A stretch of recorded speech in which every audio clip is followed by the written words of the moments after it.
अस्सलाम वालेकुम। अपने आप को देखो, इतनी आजमाइशों के बाद भी कैसे साबित कदम हो, क्योंकि मेरा अल्लाह जानता था मेरा बंदा बर्दाश्त कर लेगा। यकीन करो तुम्हारी ये आजमाइश भी जल्द ख़त्म होने वाली है।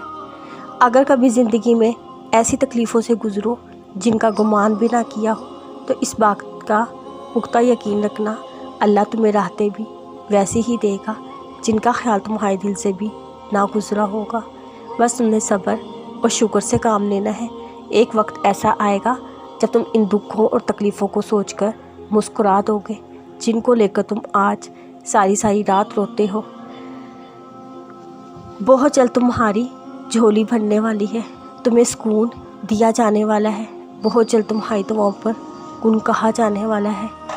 फ़र्ज़ नमाज़ों के बाद तहज्जुद वाहिद नमाज है जो अल्लाह से गुन कहलवाने की ताकत रखती है।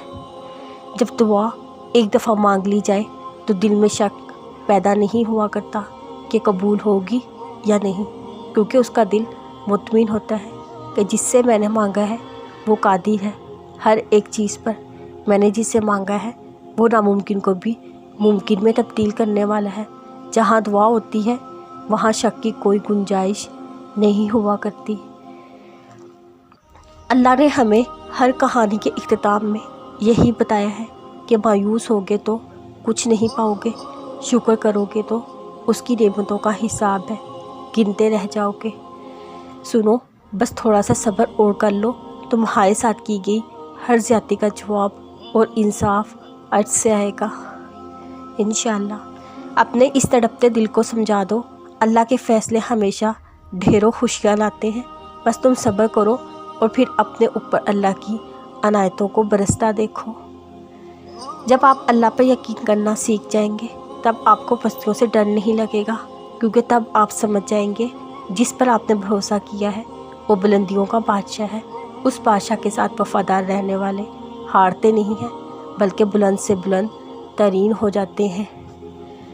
जो सब्र की इंतहा करता है उसे फिर मौज़ों की इंतहा भी मिलती है। तुम जिन चीज़ों का मिलना नामुमकिन समझते हो उनसे तुम्हारी बस एक दुआ तक की दूरी है। तुम्हारा रब तुमसे बहुत मोहब्बत करता है, उससे तुम्हारे नसीब में कहीं ना कहीं तुम्हारी चाह के लिए गुंजाइश ज़रूर रखी होती है। अल्लाह को मालूम होता है कब उसका बंदा उसे पुकारेगा, कब उसकी तरफ दौड़ कर जाएगा, कब बेचैन होकर अपने रब करीम को बुलाएगा। वो इंतज़ार कर रहा होता है तुम्हारा। कभी सुनी है ऐसी मोहब्बत जो फजर से कुछ लम्हात पहले आसमान पर नूर की मानिद होती है, दुआओं की कबूलियत के लिए तुम्हें बुलाती है।